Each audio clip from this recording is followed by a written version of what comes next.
मंदिर शब्द बाद में लोकप्रिय हुआ है। योग के दर्शन सांख्य में चेतना के लिए जिस शब्द का प्रयोग हुआ है वह है पुरुष, अर्थात वह जो पुर में शयन करता है। चेतना पुर में रहती है। बाली में मंदिरों को आज भी पुर ही कहा जा रहा है। इन पुरों से भी पहले ध्यान के साधारण आश्रय स्थल थे और उनसे भी पुराने यज्ञ मंडप थे। बड़े मंदिरों में आज भी एक यज्ञ वेदी होती है। These all come from Vedic altars. In Vedic tradition, you have different types of altars were built.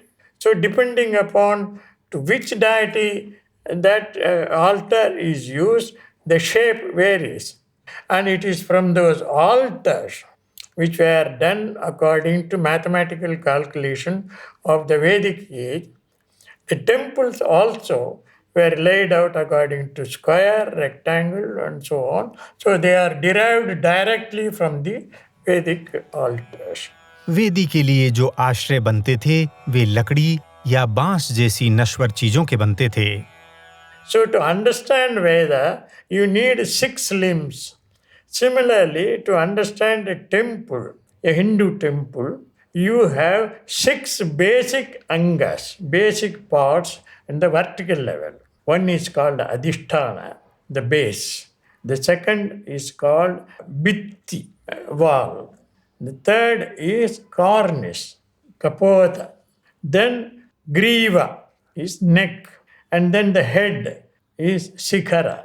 And then Stupi. Stupi is the topmost part. Then each anga is further subdivided into, for example, the Adhisthana is divided into Khura, Jagati, Kumuda, and Pattika, and so on. There are articulated moldings. They give you architectural beauty. And this beautiful construction is connected with the constellations, the nature. रूप और गणित के आधार पर नगर योजना और मंदिरों के वास्तु पर कई ग्रंथ थे। इनमें जो मंदिर निर्माण के लिए प्रक्रिया बताई गई है उसका पहला चरण भूमि चयन है। भूमि चयन के समय हवा प्रकाश का ही ध्यान नहीं रखा जाता था, उसका परिदृश्य भी बहुत सोच समझ कर चुना जाता था। स्थान की ऊंचाई नीचाई, आकार प्रकार, वन वनस्पति और नदी सरोवर सबके महत्व का वर्णन मिलता है। अनेक प्राचीन ग्रंथ बताते हैं कि देवताओं के लिए रमणीय स्थान कैसा होना चाहिए। क्या कारण है कि इस संपूर्ण काशी के क्षितिज में ये मस्जिद तो नजर आती है लेकिन इसके बगल में खड़ा विश्वनाथ का मंदिर नहीं, क्योंकि ये मस्जिद लैंडस्केप के उस बिंदु पर खड़ी है जो इसे भव्य बनाने में मदद कर रहा है।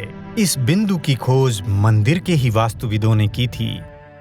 So the Vastu texts prescribe how to select a beautiful site for building a temple.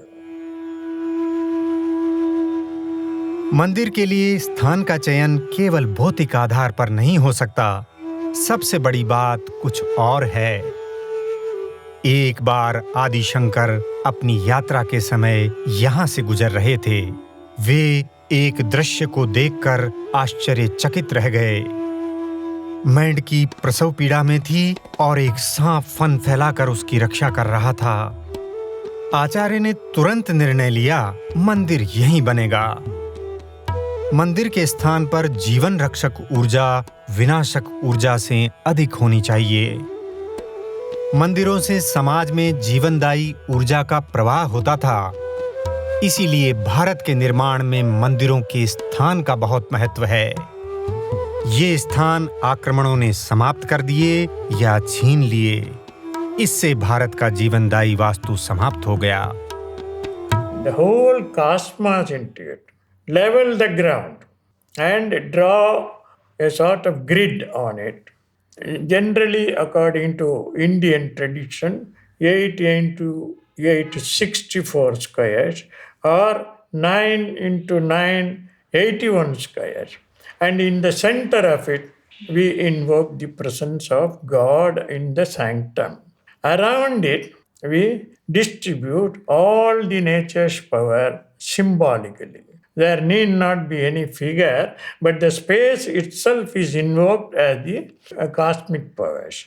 For example, the square, which is divided into 8 into 8, 64, or 9 into 9, 81, will have a central 9 into 9. 9 squares will be there in the center. That is what we call the Garbhagraha, where the sanctum tower is erected. Surrounding it, we have several squares, and these are divided into 12 squares. These 12 squares represent the 12 months of the year, which we call the Surya, the movement of Surya, the sun, through the 12 months. And these small squares at the outer, they are considered the nakshatras, the stars, which are localized. And then you have also got the constellations, grahas. So nakshatra, graha, tara, mandala. ब्रह्म ने ब्रह्मांड उत्पन्न किया, ब्रह्म उसी में वास करता है, अतः ये ब्रह्मांड उसका वास्तु है। रूप रहित ब्रह्म अनंत और दिशा रहित है। उसको दिव्य नेत्रों से देखकर अर्जुन जैसा वीर भी घबरा गया था। उसे चतुर्भुज रूप देखकर ही शांति मिली। रूप रहित का चतुर्भुज रूप ये है। इसी से दिशाओं का आभास होता है, मन शांत होता है। वर्ग ज्यामिति की रचना है। वर्ग त्रिकोण या वृत्त से यंत्र बनते हैं। यंत्र आध्यात्मिक शक्ति के वाहक बनने योग्य रूप हैं। यंत्र कई हैं।